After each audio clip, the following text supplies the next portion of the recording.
Welcome to Profiles in Purpose. This is your host, Dan Kostka. Today, my guest is Juanita Gandara. She is a retired educator, a retired school counselor, and she's very passionate about the books that she writes for young children and the presentations she gives at schools. I can't wait to talk to her about all of the things that she's involved with. She's also involved with an anti-bullying campaign she started, just so many things that are all about helping children. Thank you for joining me, Juanita. It's my pleasure, Dan. Thank you. Please start with how you came to first do a children's book. I'll get into your past later about the foundations for that, but I'd just love to hear about when you first got the idea to do a children's book. Well, Dan, how would this sound to you? Children ask me what inspired me to be an author. And honestly, I tell everyone that it was like a miracle story. I got introduced to my co-author over the phone, and he's the one that inspired me. I never woke up and said, I want to be an author. He actually said, Juanita, would you consider writing a book with me? And he asked me two questions. They were, first one, if you were to write a book, what would it be about? And two, if you were to write a book, what would you want to tell the whole world? So that's how our first book, Zoila the Zebra's Wow for Words of Wisdom, was born. Right, and so I know the professor of history you're referring to is Mark Bowles at the American Military University. So Yeah. what role did he play in the book and what role did you play? Well, you know what? We were just co-authors. I can't even believe that I've written all these books, but I give him all the credit for believing in me. And that's the miracle. Basically, he was the one that taught me how to write a children's book, and he respected my opinion about what I wanted to be, what I wanted the book to be about. And I told him, you know what? I wanted to be about my parents' legacy because my parents, you see, were migrants Mm. and they came from Juarez all the way here to El Paso. And so I wanted to write a book about my parents' legacy. So that was my answer to the first question. And the second one, remember when I said he asked me, what did I want to tell the whole world? Well, he didn't know who he was talking to at the time, I don't think. He thought I was somebody else. And he Mhm. just knew that I was a person volunteering at schools using a puppet, a zebra. And that's a long story for another day. But basically, his role was basically just asking me those two questions. And the second answer was, you're asking a retired school counselor what you want to tell the whole world? Mhm. Well, that was easy. It was my passion, which is just tell everybody to be nice to each other, Juanita. Just make sure that everybody stops bullying one another. And that was my passion when I was a school counselor for 20 years, Dan. So Mm. that's where that first book was born. And so, as you say, it's about being kind to each other and it has that strong anti-bullying message. Tell me a bit about the reaction, because I know you present your book with puppets to students. Tell me Yeah. about the reaction you get from students. Oh my goodness. You know what? And then that's where I love, Dr. Mark Bowles is always respected, the fact that I'm Hispanic. And I told him, Mark, do you mind if I call you a gringo? And he starts laughing. And he says, of course not. He says, you know what, Juanita, you're doing so good with your book. You keep rocking it. And And so basically sorry, say that again. You said, do you mind if I call you what? a gringo, because he is an Anglo. Ah, I see.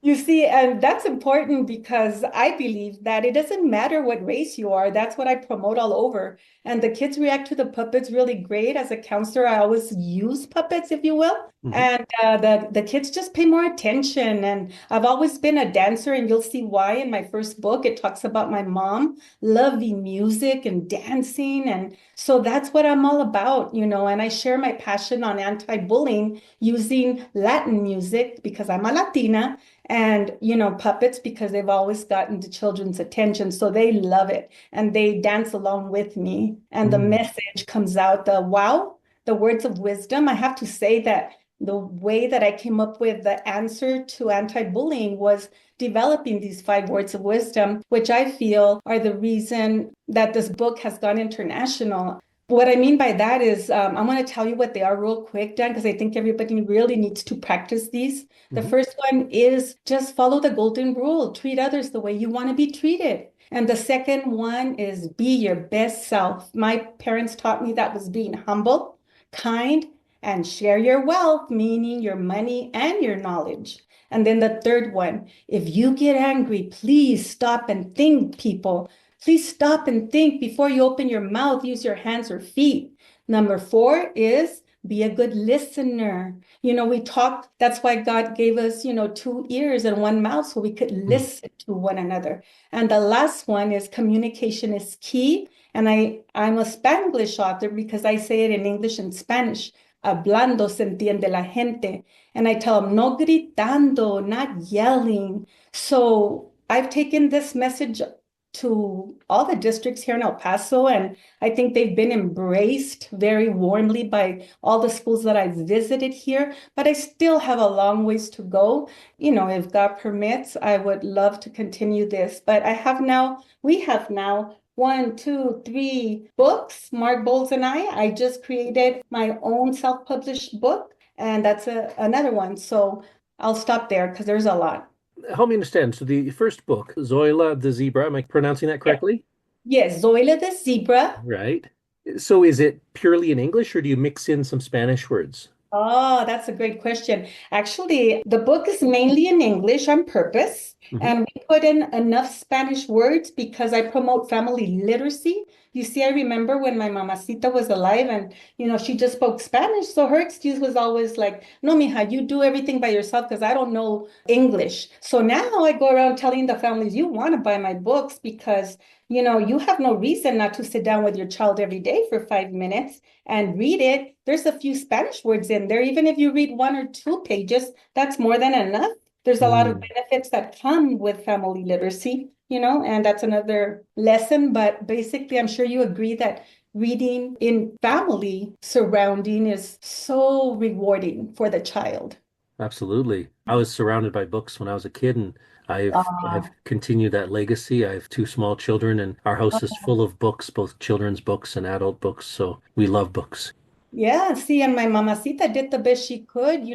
She was a great homemaker, and that's mentioned in my book, so you really have to give me a chance to, invite everybody to go to zoilethezebra.com so that they can look to see what the book is all about or on Amazon. All books are available there as well. Absolutely. And I'll put links to the books and to your website in the show notes so people Thank will have easy access to that. Now, like I say, clearly you have a lot of passion for what you're doing. You can you. hear it in your voice. Your enthusiasm is wonderful. And a lot of people hope to find, a sense of purpose in their own life and to find something that they're passionate about. Now, you've transitioned, 20 years as a school counselor, 10 years as a bilingual teacher. Did you always have in the back of your mind that you'd like to do this someday as the next stage in your life? Never, Mm. never. And that's why I call it a miracle story because after I left education, I tried doing marketing and I did really well. And to be professional, I'm not going to mention it, but basically, all I found out in the business world is like it's like a shark tank out there. And so I didn't like that environment. And so I decided, you know what? After I met Mark Bowles, I said, why not open my own business? And so I have Zoila the Zebra LLC. And one thing I'll never forget is Mark Bowles telling me, Juanita, I asked you to be my co-author, not to build an empire. And I thought that was fun. I've always been a dreamer, and that's what I tell kids. It's like if you put your mind to anything, you can do anything. It doesn't matter what race or where you come from. And the reason I'm so passionate, Dan, on anti-bullying is because when I was a school counselor, kids would always come to me about bullying, and a Mm, lot of them were suicide outcries. And with everything going on in the world today, wouldn't you think this is an important message to share? I mean, absolutely, yeah. I tell schools they don't have to buy anything if they don't want to. Just allow me the opportunity to present my book so that they can consider using these 5 words of wisdom with any SEL, social emotional learning program that is out there. And so I even give them a free teacher's guide and reading strategies that I was actually gifted by a wonderful friend of mine named Diane Flores. So I've had all these blessings that I can tell you, I know that this is what God has me doing because I know I got on my knees one night and I asked him, I said, Lord, I really want to do something that will help make a positive difference in the world. But I never imagined that a wonderful, amazing teacher from Tanzania, Africa, would be contacting me through Twitter and asking me for my books. I was so touched. And that's the reason pretty much that I participated in this from the beginning. And I think that was before you even started the Books for Hope campaign. Um, Hmm. he just reached out to me and I looked at his organization, what he was doing, and immediately I felt a connection, of, oh my goodness, this gentleman, he is like amazing to me. What Yes. teacher gets in front of 150 students at a time every day? Having been an educator for so many years, my gosh, my hat's off to him. Yes, and I'll just back up a bit for people who don't know what you're referring to. Oh, So okay. there's an organization called Rising Hope in Tanzania, and it's run by a primary school teacher named Bakari Nyamsosa. And so he reached out to you in the fall, and Yes. you sent some books, and the students there, received your books and it sent you a thank you video and a photos. And exactly the same thing happened to me where I'm a publisher and I've created some children's activity books and I've published a few other authors' books. And the teacher, Bakari, had reached out to one of my authors of a children's book. And when I found out about that, I contacted Bakari and I said, I'd love to send you a bunch of books. And so I did that and then Oh, received the thank you video from his students and the mhm. photos. And it was just so touching and powerful to know that students on the other side of the world who really appreciated these books had them in their hands. And so I just wanted to Exactly. see what else I could do. And I know you had a very similar experience to what I did, and you've been helping ever Exactly. since. Yeah.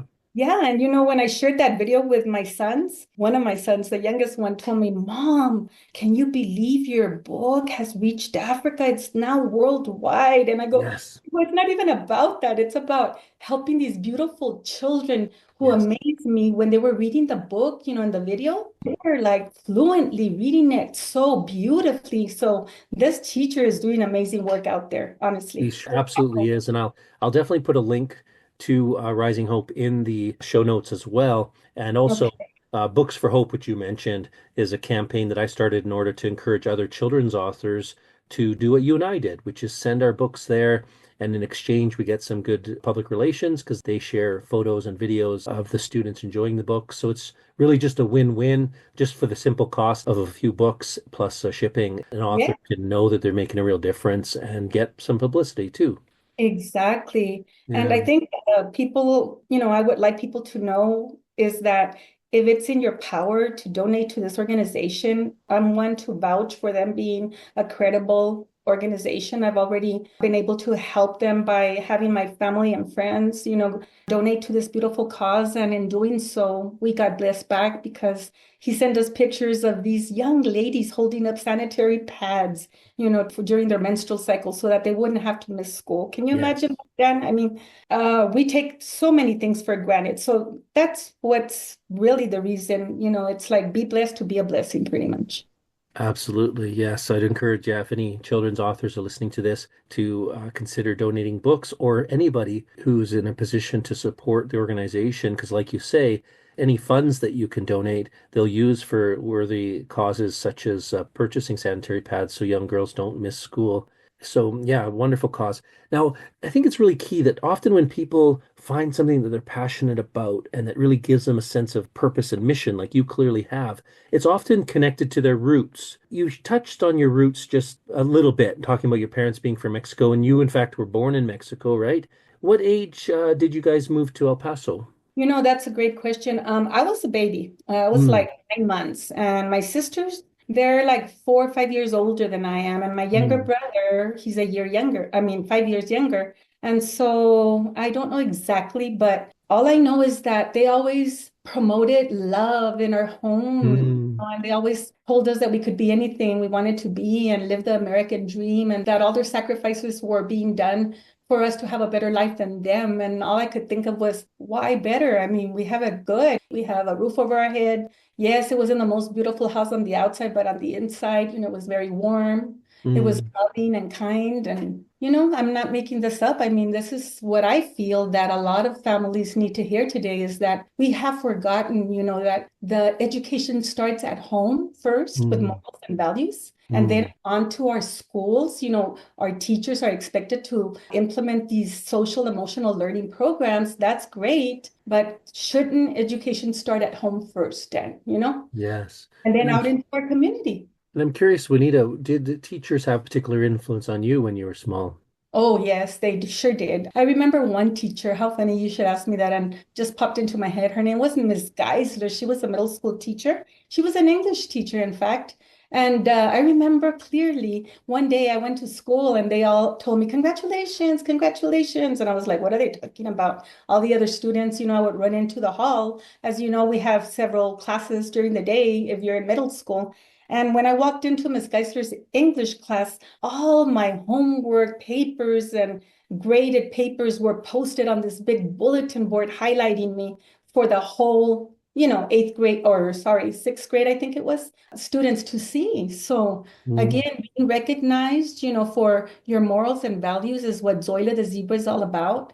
And that's basically what I'm doing, is just telling everybody that even adults, parents, need to follow them and we need to really try to improve on them because none of us are perfect, as you know. But these mm, are reminders even to myself that I need to try to remember when I'm in a situation that is not easy to control my anger sometimes. I do remove myself. I do stop and think before I open my mouth. I think mhm. at least, before I say anything to anyone. Do you remember as a child ever experiencing bullying yourself or seeing a classmate being bullied?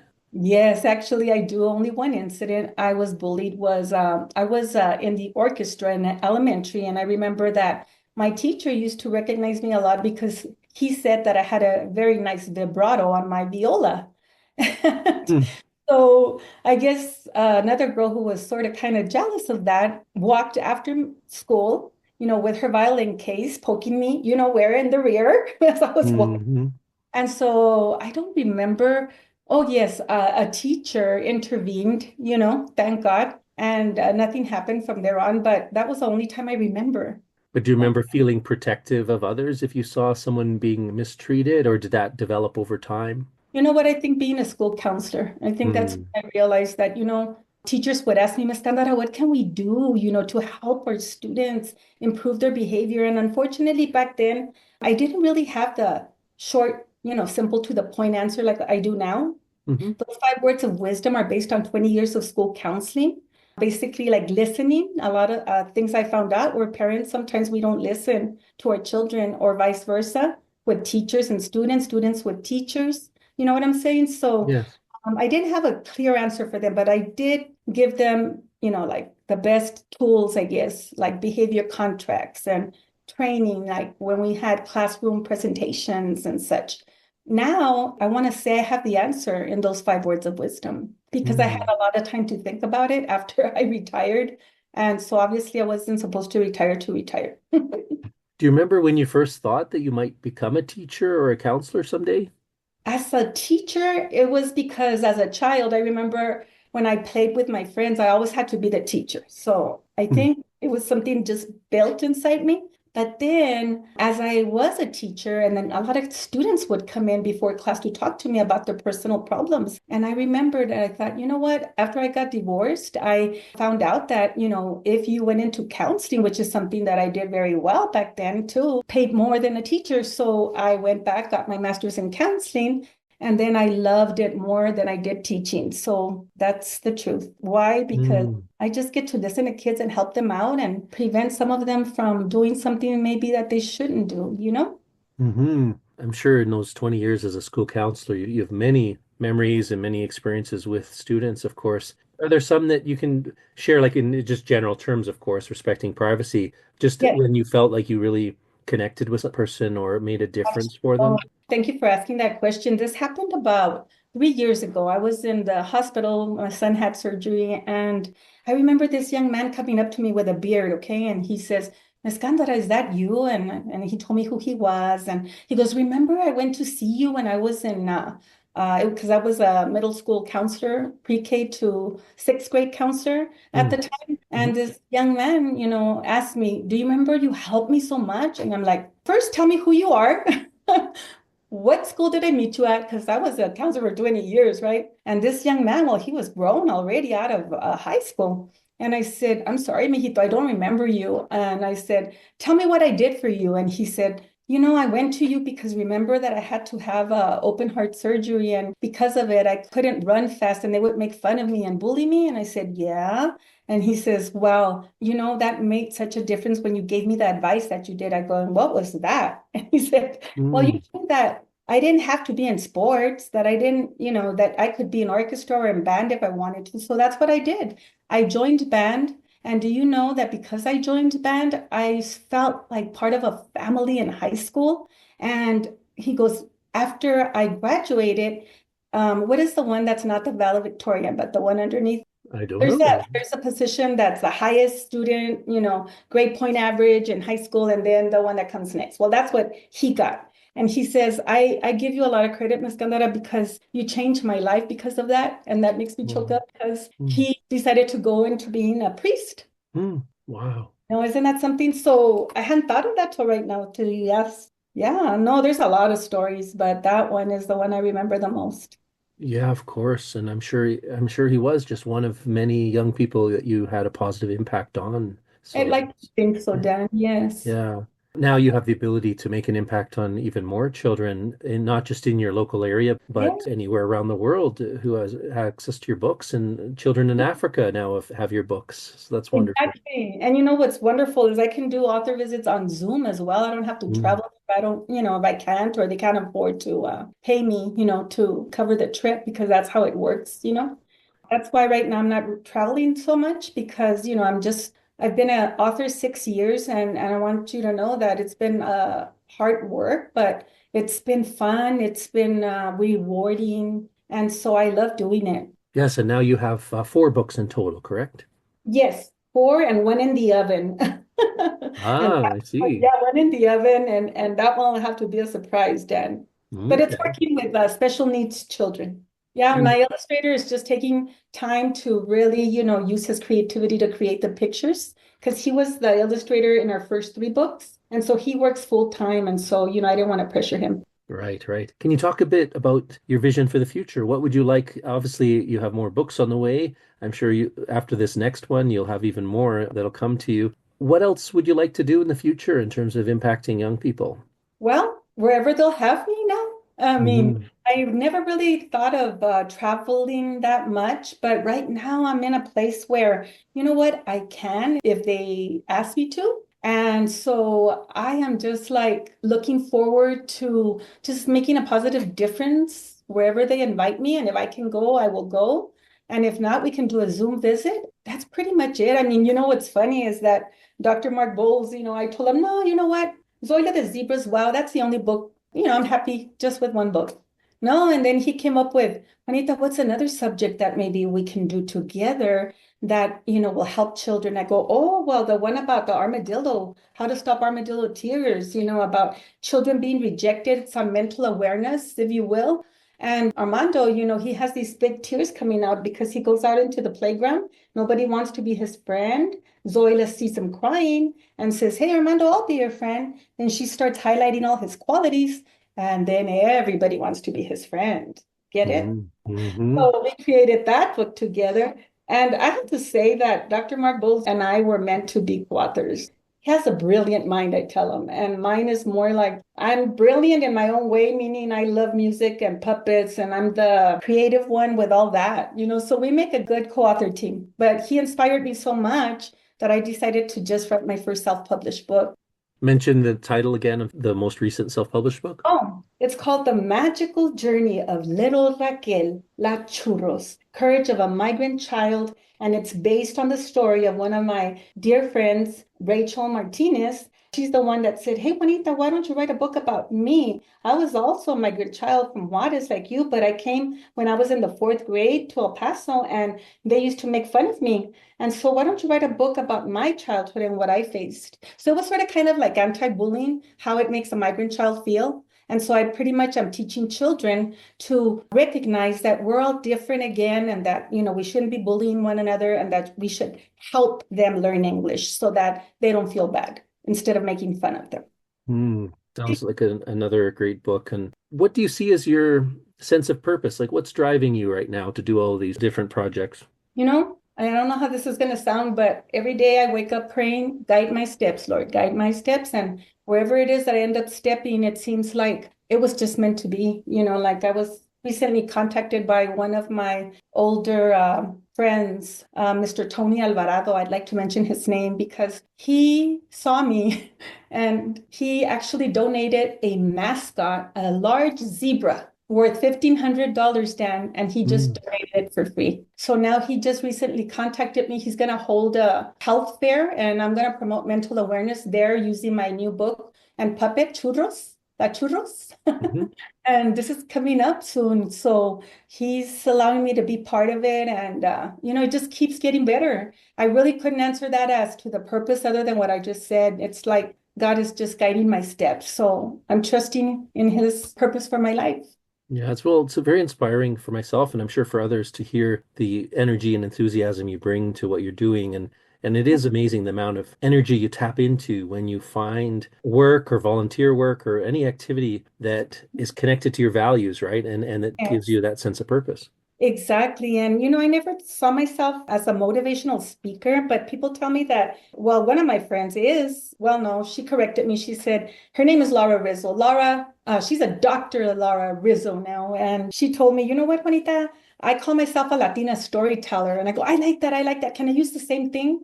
So that's what I call myself. I'm a Latina storyteller. I was invited to Florida recently, and I was able to talk to the families of migrant children in Florida, where they Mm, are totally from different countries. And I was given the opportunity to share the story of my parents and how we migrated from Mexico here.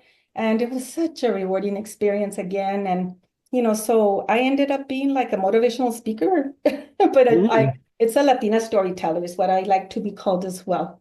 So Very nice. Well, you certainly have positive energy and enthusiasm that's contagious, thank and you. it's great that you're able to share that with children. Yes, I feel very blessed. I know this is what I was meant to do, and just taking one day at a time is what I tell my sons, one day at a time, right? Because we all have challenges we face, but we still have to keep going no matter what happens, and that's where I'm at in my life right now. I'm retired, I'm single, and I can do and go anywhere I'm invited. Well, that's great. Well, thank you, Anita, for sharing a little bit of your time today with me and sharing with our listeners. And I wish you all the best with your future books and all your other adventures I'm sure that await you. Thank you for the opportunity again to be interviewed today. Thank you, Anita. Great speaking with you. Likewise.